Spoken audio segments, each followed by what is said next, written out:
PS5 Slim or Atari 2600 Plus? Is that even a fair comparison? And speaking of fair, are video games fair game for political parties to use?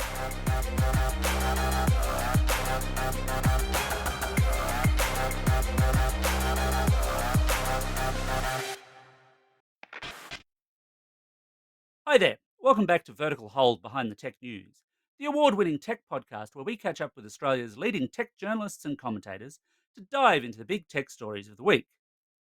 I'm Alex Kidman, and I'm not joined this week by Adam Turner. He left a note on the floor of the virtual Vertical Hold studios, indicated that he'd gotten an invite to the Nakatomi Corporation Christmas shindig again.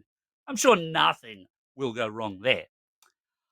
I am, however, joined by a man who I'm sure now has a machine gun, ho ho ho, from Kotaku, Australia. It's David Smith. David, welcome back to the show. Hello, mate. How are you? I am good. I am good, but I'm not sure that Adam's going to come out of that whole Christmas party thing feeling all that shiny. We'll have to wait and see till next week, I perhaps. would watch that movie. I would watch it. Adam's got leading man potential, obviously. He Obviously, does. although I don't know that I want to see him in a singlet and barefoot going through glass, but maybe people would pay for that. I would pay for it. I would be there day one. Right. Well, there we go. We've got to make that happen at some point. But obviously, that is a Christmas movie, and the Christmas holiday season is rapidly approaching with a slew of new gaming hardware for us to get excited about, including one seriously old school option that should get me personally very excited, but somehow hasn't. But before we commence the war betwixt PlayStation 5 Slim and Atari 2600 Plus, let's talk politics. Now, Oh boy. usually when we mention politics here and video games, it's maybe something to do with censorship or somebody complaining about, not thinking about the children or something like that. But David, this week you spotted something distinctly political on TikTok. And again, maybe that's not that unusual, except that this had a distinct video game spin to it. What's going on with video games, politics, and TikTok this week?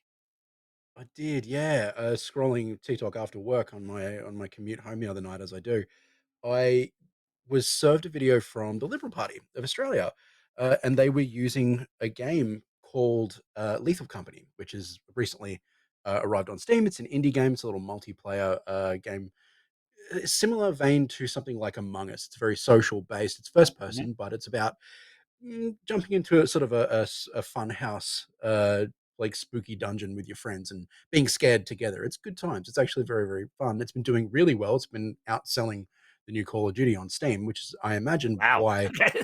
I that's huge, right? Yeah. Like it's really popped off, and part of that has been TikTok's influence, which is why I imagine the Liberals grabbed onto it and used it for their video. In this video, in particular, they've basically taken, I'm not sure whose gameplay. I don't remember who the gameplay came from. They've taken a video of someone playing the game with their friends, and they round a few corners and they bump into a jump scare in the game. This jump scare has Prime Minister Anthony Albanese's face superimposed on it, and the word taxes leaps out at them. Um, Fairly low hanging fruit as political attack ads go. I'm sure we can all agree, Yeah. but Feels like it. Yep.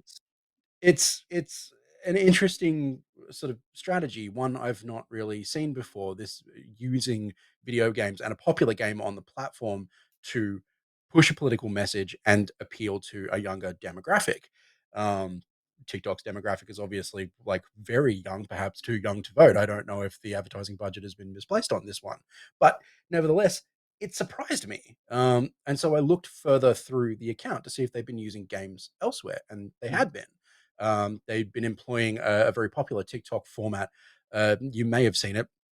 It's the dual screen format. The screen is split into two halves, and there are two videos playing, one on the top half of the screen and one in the bottom half of the screen. Typically, in these videos, it's sort of an ADHD scratch the brain, make you feel good kind of thing. You have a gameplay video of something particularly technical going on. These are usually like a Minecraft video, someone doing a complex platform level and nailing Mm. all of their jumps. And the top video is often an explainer of some description. And that's exactly what the Liberal Party have done with their videos. They've done a couple of these. Both of these videos are about the Misinformation Act, and how the Liberal Party's videos have been pulled down from TikTok a few times. They come with an urgent message of like, share this video and directing people to the copy link button. On TikTok, the copy link button has a big payout in the algorithm. TikTok really likes it when you share their videos, and it will give you a spike in the algorithm, which is why a Because lot it of gets more people, people using the service. It's very classic social media play, really. 100% classic social media play. So it doesn't surprise me to see like anybody, the liberals or anyone else, telling people push that button, share this video. But what did surprise me was the sort of conspiratorial tone of the video. They very much borrowed from a style of like conspiracy theories side of TikTok to make these videos, and that felt a bit uncomfortable. The bottom video on this particular, on these two videos, there's two of them, one after the other, both about the same thing, one in response to another, was Fortnite, and they were using sort of a jumping level in Fortnite to sort of pull people in. Fortnite, by TikTok's own admission, is one of the most popular videos or sub video subjects on their platform. So again, it doesn't surprise me to see them using it. It just, yeah, it felt a bit odd to see it used in this way. A quick look over at the Labor Party's Well, I was going to account say, revealed. yeah, is this a common strategy? I mean, it feels like the kind of thing to me, and I sort of don't want to get too much into the politics. I should say Sure, we don't sure, really want sure, to get too much into politics or political criticism. People can hold whatever political views they like, and that is totally cool and fine. But totally. this feels like the kind of thing that maybe the Greens would do more over than Yes, Labor yeah. or like a One Nation or whatever. But are other political parties getting in on the game? I suppose. Not as much, it seems. I certainly expected to see it over on the Greens page. I didn't see any of it over on Labor's page. Yeah, it's been interesting. Like, it seems as though whoever the Liberal Party has, I assume they've gone through an agency or something like that, like a social media specialist, Mm. to put these videos together, seems to have their thumb on the pulse more perhaps than the other parties. I certainly, this is sort of the first time I've run into it. You have instances of people using a popular game or meme to try and sort of curry favor on these platforms, but often it's got to go through 15 layers of approvals before it can go up on the page, and a lot of the time the meme is dead by the time the video arrives and it Yeah. doesn't get as much engagement. This is sort of the first time I've seen somebody really taking, like, Lethal Company in particular is hot right now. Somebody has gotten that done very, very quickly, and cannily, and it's paying off. Like, all of the videos that I could see on the Liberal Party's page that were using video games in particular as part of the messaging were all popping off. Part of this was people getting in the comments and engaging with it, but it's working. It's activating the TikTok algorithm. It's certainly feeding them views. Some of these videos had 200,000 looks. Some of them had two or 300,000 looks. Some of them had less. It's just, it's an interesting strategy. And now that I mean, I wrote about it on Kotaku Australia. You can go over and check that out. We did our own TikTok video about it as well. We've got that going up. I believe by the time you hear this podcast, it might actually already be live. Um, just in sort of response to it and talking about it, pulling it apart a little bit. Um, yeah, an interesting thing, something that kinda just fell into my lap, and it intrigued me, so I started looking into it. So, I mean, do you feel as though, given how prevalent video games are in Australian culture, and given we know virtually everybody games now at one level or another, there's very few Mm. people who can't call themselves gamers. Do you think that video games are fair game for this kind of thing? I mean, I think so, yeah. I mean, particularly if you're looking to engage a younger audience, it makes sense to engage with the things that they're engaging with. Like, Fortnite is one of the most popular subjects on the platform. Of course, you want to be able to make sure that you've got Fortnite gameplay in the video. You want to have it tagged in the video so that people can find it. The same goes for Lethal Company. It's a big game right now. Um, I will be interested to see if anybody else starts jumping on the bandwagon with this right now. As I say, things have got to go through approvals and whatnot, but yeah, like, I'm not sure who is specifically working on the Liberal Party's account, but they're doing a hell of a job over there, that's for sure. They've certainly got their finger on the pulse in a way I don't know any of the others do. Yeah, interested to see where it goes from here. Well, I was going to say, in terms of where it goes from here, it strikes me that the next step, presumably, would be funding game development. Would be Liberal Party the game, Labor the game, Greens the game. Do you want to see that? Do people want to play that? Do you think? I don't know if people want to play that. It's like it's sort of like political games in Australia seem to be the realm of parody only. There was a Hmm. great one after the last federal election that was called Scotty Goes to Centrelink. That did very very well. I saw that one actually at PAX this year. It was still floating around. That seems to be about as far as video games based around politics, Australian politics in particular, seem to go. It is only an opportunity to put certain politicians in the pillory. It's a tricky subject, I suppose, for video games. Although you've just reminded me, and I've not thought of this for decades. But at one time, I owned, because I won it as a prize, a video game based upon the series Yes, Prime Minister. Oh wow, they really made a game They based made on what? it was like a kind of text adventure kind of thing. Like this is a long, long time ago. But that, Wow. I suppose, is about as close as you can get, because it's not real world, where it strikes me a political game, Peter Dutton's potato jumping adventure or something, is going to Yeah, date as those politicians date or date out, that's right. in a way that a standard video game would not. The only time I've seen an Australian politician find their way into a contemporary game, I think, was Civilization 6. There was an update to that game. I think they got some DLC in there, and it was because you can play as different world leaders through history. And the Australian leader that they put in the game was John Curtin. Oh, And you could interesting. Okay. Yeah, like you could play basically as John Curtin and build the Australian nation using the certain like power set that they gave him. Every leader has certain things that they Hmm, can do, things yeah. that they're better at, and diplomacy between nations goes that way. That kind of the only time I can think of that it's really like found its way into sort of like a contemporary mainstream game. So, David, ever since there have been gaming consoles, basically, gamers have loved a console war. The NES versus the Master System, SNES versus Mega Drive, PS1 versus Saturn, Xbox versus Mhm. PS2. It's our meat and potatoes whenever there's two new pieces of hardware on the market, and we just so happen to have two new pieces of hardware on the market. This one feels a little lopsided because neither of them are technically sort of all that new, and one of them's the PS5 Slim, and the other's the Atari 2600 Plus. Let's Mm. start with the PS5 Slim. What's new about it apart from the suffix? Well, aside from the chassis, not all that much. There are a few hardware changes internally, but in terms of its raw power, its output, it is much the same as the PS5 you may already have on your shelf or might have just purchased during Black Friday sales. They really timed that one up well. Let's clear the shelves out and then we'll drop the new one. The PS5 Slim, it's not actually called a PS5 Slim, it's just called PlayStation 5. Like, apparently, Sony didn't want to put a Slim on this one. We're all calling it Slim because that's what it is, and that's how these things have like historically been referred to. So Um, does that mean that, in fact, the PS5 Fat, I suppose, this feels a yeah, little unfair, but the OG model is no sure. longer on sale. This is just the PS5 that you can get if you don't already have one. I think that will become the case, yeah. Like, you will still be able to find the original model on shelves for quite some time. There's still plenty of bundles and things like that. So if you're a collector, if you're the sort of person who likes to have a gun rack of consoles, as you can see, Yep. if you could see behind me on the call that Alex and I are on right now, you can see a bunch of old consoles that I've collected over the years. Some were mine, some have come from eBay. But if you were that sort of a person, you'll still be able to get a classic PS5 if you like, the version that survived the great supply chain wars of 2020 and 2021. Let us Now, never speak of obviously, them we're not. again. Let us never speak of it again. Oh my god. Um, but for the PS5 Slim, we obviously won't have those problems. It'll be out December 6th.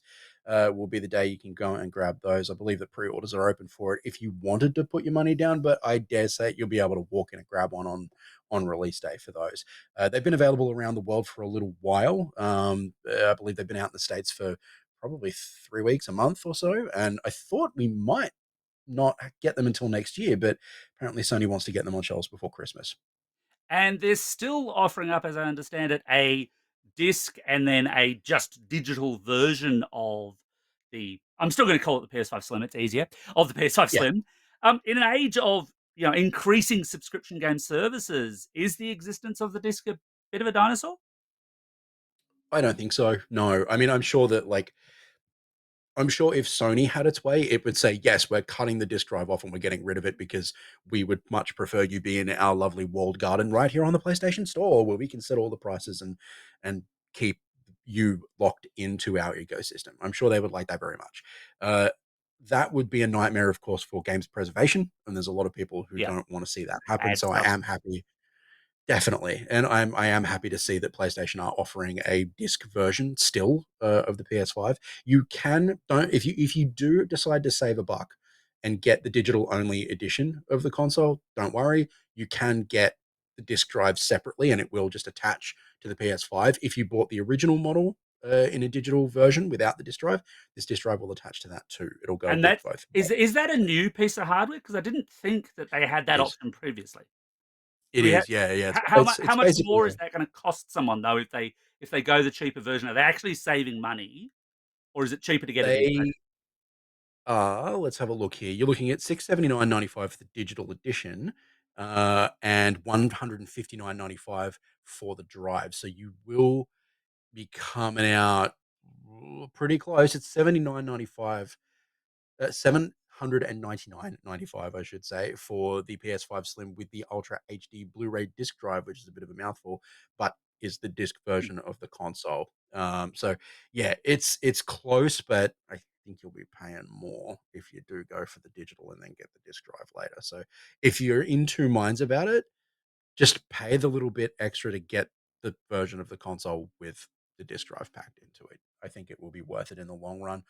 You never know when you're going to find yourself with a spare disc and need to use it. I can say that, like in my own personal experience with the PS5 that I have in my home, I've used the disk drive on it maybe 3 or 4 times in the time that I've had it. I've had it since launch. I was lucky enough to get one sent to me by PlayStation for review, and I've had my console since then. I've not used the disk drive very much, but I am thankful that it is there just in case I need it because you never know when you will.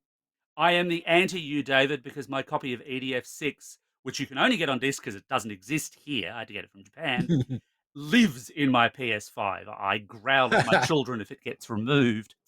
And that for me is reason enough to get a disc-based system to get those titles that don't get released here but might get a physical release elsewhere. Totally.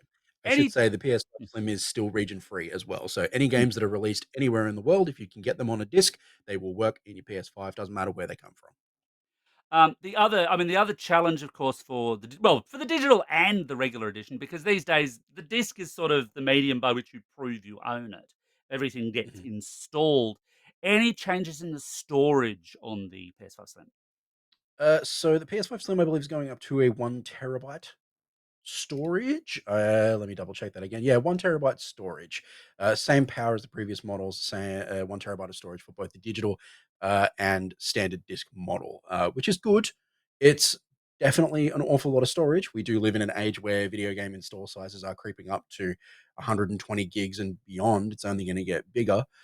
You can still expand the storage up to an extra 2 terabytes with an M.2 SSD, which I definitely will be doing.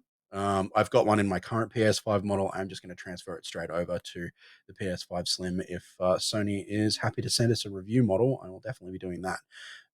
Because 1 terabyte sounds like an awful lot of storage for a major console, but when the install sizes are getting up there the way they are, it fills up quick. So let's bounce from that to a system where the install size was somewhere in the region of about 8K. In fact, I think that's just about as big as the cartridges got. The venerable Atari 2600. I love the Atari 2600. I have a collection of Atari 2600 games and consoles and systems, and have a wonderful story up on my site about the time that I found a 5200 on the side of the road in a council pickup in mint Oh, condition. It's the what a single best find I've ever had. Um, find. and there's a new Atari 2600, the Atari 2600 Plus. And David, I'm not buying one, which shocks me. It genuinely shocks me because Really? it feels like it is absolutely laser targeted to me, Yeah. but I Yeah. cannot get excited by an upgraded Atari 2600. Can you tell people why someone else, not me, might Mhm. get excited? Oh my gosh. This really does feel like one for the collectors. Like This is one that I've used to own a 2600 as well when I was very young. We inherited it from my uncle, and it was sort of my gateway into video games. I It came with a whole stack of cartridges, Pitfall, Ghostbusters, a bunch of different things, tennis. It was great, and I loved it. It birthed a lifelong obsession with this medium. So to see it sort of coming back, and not in a mini console, but like a full sized replica of the original thing, is quite cool. I have not gotten my hands on our review unit yet. It's currently in our Sydney office with Alina, who is our fantastic social media coordinator. She's going to do a lovely unboxing of it for our TikTok channel, so keep an eye out for that. It's Kotaku AU on TikTok. I am going to make sure that thing is sent down to me the second she's finished with it, because I am very, very keen to get into it. From what I've seen, looking around at it, it looks like it comes with like a selection of little cartridges Well, inside. it comes with so this is part of this is the one thing that I sort of like and sort of don't like. That they've done Right. this interesting thing with it comes with a 10-in-1 multi-card. And Atari, Gotcha. I should point out, is sort of it's Atari in name only. It's weirdly Atari by way of Yeah, it Infogrames, if is. people remember that. And they've done all sorts of weird things. They did Atari Crypto Coin and all sorts of terrible things actually with that brand. Um, Yeah. but but they only own the rights to original Atari produced non-IP 2600 games. So we are talking things like Asteroids and Missile Command. We are not talking things when you Sure. mentioned Pitfall, that's Activision, not Activision. Pac-Man, not those kind of other classic 2600 games that people might think of as, oh yeah, I played that. That's definitely a 2600 game. Yeah, it was a 2600 game, but it wasn't an Atari produced game. But If they've I got can't play River Raid, what's the point? well, you probably can. You probably can. Oh, We'll get into that in a second, I guess. But okay. this has a multi-cart in it. But the Right. weird thing with it, and the thing that I've sort of, it feels old school, and I get why they did it, but at the same time, I hate it. Is most of these kind of multi-carts were a big pirate thing. I'm sure you're aware, and the listeners are probably Mm. aware, where you drop them into a machine, and they just come up usually with a terrible, just text-only menu, quite often badly translated from Japanese to English, which could have its own kind of amusing connotations to it. And you choose what you want to play, and you'd play it. This doesn't do that because the 2600 can't think in those terms. And this is trying very hard to be a real 2600. It will take most, and I want to get into that too, real 2600 carts. So River Raid, Mm. quite probably. I don't have the compatibility list in front of my eyeballs at the moment to confirm that. But because this can't do that kind of menuing thing, they have dip switches on the back of the cart like an arcade game. Ah, You literally have to flick different positions to enable different games. I can't what? get excited. Yeah, I'm not kidding. I'm not kidding. This is how they've Oh, done that. This is how interesting. they've done that. And Well, that's certainly one way to yeah, solve it, isn't it? I feel like I should otherwise get excited because, as I said, this thing plays 2600 games. Mm. I've got plenty of those. My 2600 is lovely, but it's getting on. But that's been done before. Hyperkin did a thing called the Retron 77, which has a 2600 slot. I've got one of those already, so I'm kind of covered there. Mm. Although, to be fair, that's a little bit more emulatory. But emulation of 2600 stuff is not exactly rocket science because this is very, very old tech. Um, Yeah. but the thing that really bugs me about this is Atari were really honest up front, and I like that. They released a compatibility list. They basically said, look, these are the cartridges which are going to work. These are the ones we've tested. And they say they've tested some of the rarest 2600 games. There's a promotional thing called Chase the Chuck Wagon, which was a dog food promotion. I kid you not. Super rare, very, very collectible, very expensive. They say they've tested that. They've tested the weird pornographic 2600 video games. People, please don't look these up. You'll be scarred for life. Uh, But they've mm. tested those, but they haven't tested, for example, Pitfall 2. Oh, really? Yeah, Okay. they are saying Pitfall 2 is untested. And How? Burger Time and all these other things are still, certainly at the time of writing, I tested this, I checked their compatibility list just before we went on air, just to check that what I'd listed down as not working that was big was still there. And it still is. And I can't get excited about Atari 2600, which feels like it's an Atari, 2958 because there's a couple of bits missing. Yeah, that's interesting. That is, yeah, there's an element of doing the best we can with the tools we have going on here. That is all very interesting. I didn't know any of that about it. I was sort of just like, I suppose there's an element of like, I mean, they got me if what they wanted was to sort of take me Mm. in, with sort of like, oh, look, you can have this beautiful thing back that you had in your childhood and disappeared because mum didn't realize that like you actually wanted to keep this video game console. I do not know what she did with that 2600. I suspect it went in the bin like most things I looked away from for about 15 minutes. Um, I You were would a love to have teenager, it you back as weren't paying well. attention. I'm gonna defend your mum here. I wasn't even We're a all like that. teenager. I was like 8, 9 when this occurred. I Oh, was okay, all quite right. young. I rescind my support of your mother, but we probably shouldn't make her the focus of this podcast. No, no, we won't.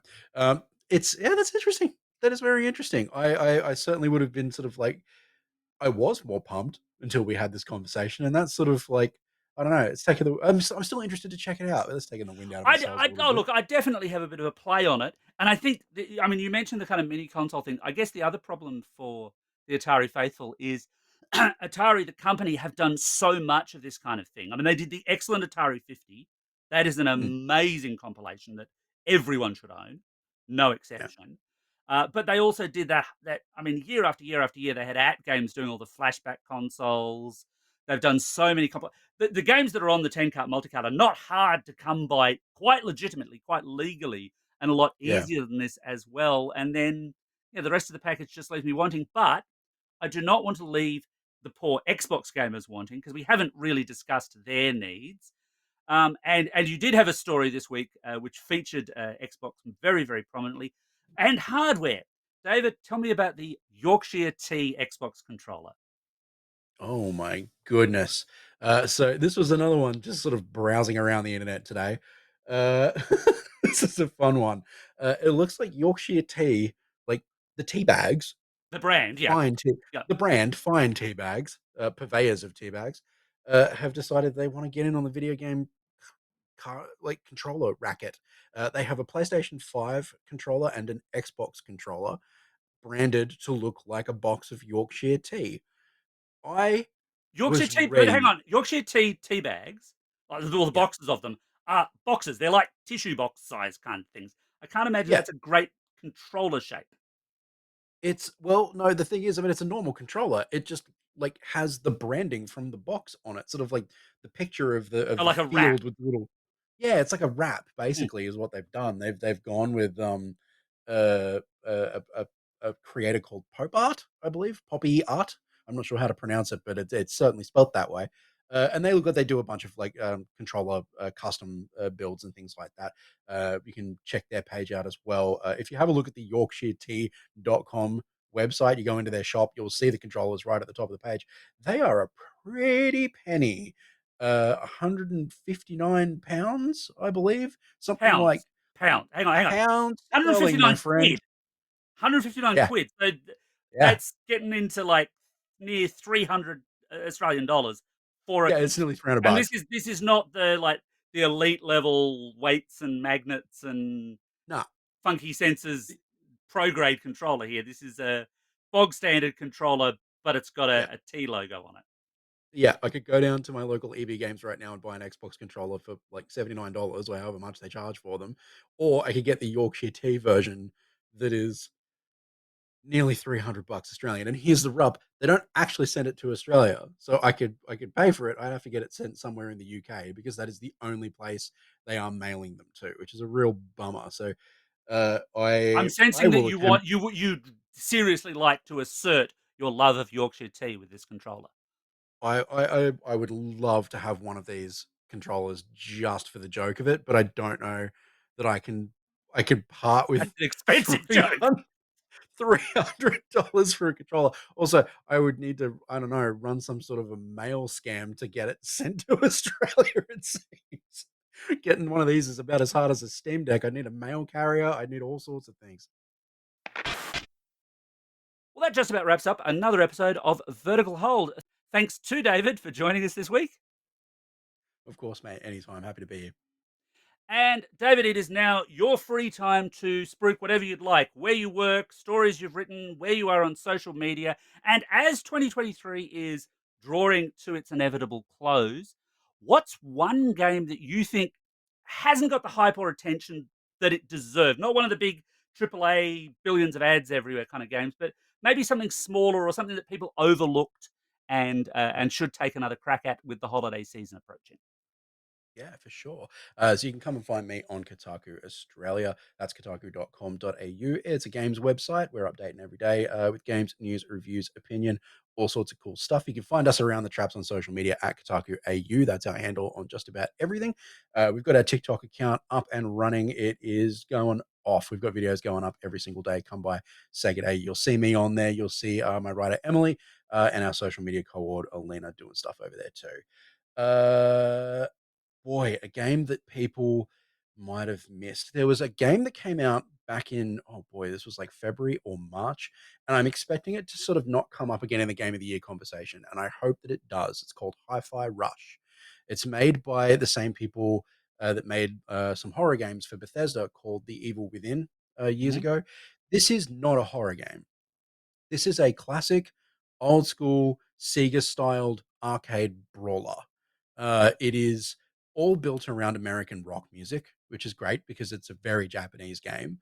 It is like they have nailed a cartoon aesthetic, an anime aesthetic for this thing in a way that I have never seen in a video game before. It got some press, quite good press when it came out because it was a surprise drop on Xbox Game Pass much earlier in the year. I reviewed it at the time. It's one of my favorite games of the year. But the moment it dropped and then people played it, finished it, moved on, it immediately disappeared out of the conversation. And I really hoped it would stick around a lot longer. Like I said, we're getting to game of the year time now. People are going to start putting their lists together in the next couple of weeks. I It will be on my list. I can spoil that much for you of my list of games of the year. Hi-Fi Rush will definitely be on there. I hope to see it more. I hope to see it popping up quite a bit at the Game Awards in the next couple of weeks. Um, yeah, check it out. It's on Game Pass. You don't even have to you can get your $1 free trial if you haven't signed up to Game Pass before. You can get it on Xbox. You can get it on PC. It's a great little game. I highly recommend it. Please give it a go. I must admit I am slightly scared to do so because the last time you gave me a game suggestion, it was for Vampire Survivors, and that thing has eaten up so much of my Oh, it's time so now. good. It is So good. excellent. It is very, very, very good. And if you say Hi-Fi Rush is good too, then I probably will check it out. I'll just have to make sure I have a lot of spare time in my calendar before I do so. But if you wanted to catch up with us, you could do so at the Vertical Hold webpage on Facebook. We're on Instagram. You can look up Adam and myself on Mastodon, Blue Sky, or Threads, and whatever's left of X/Twitter by the time you're listening to this. Let us know what you think. I mean, are you keen on the PS5 Slim? Am I wrong about the 2600 plus? And should politics be an integral part of video games? Have they always been an integral part of video games? Let us know what you think. And thanks for listening.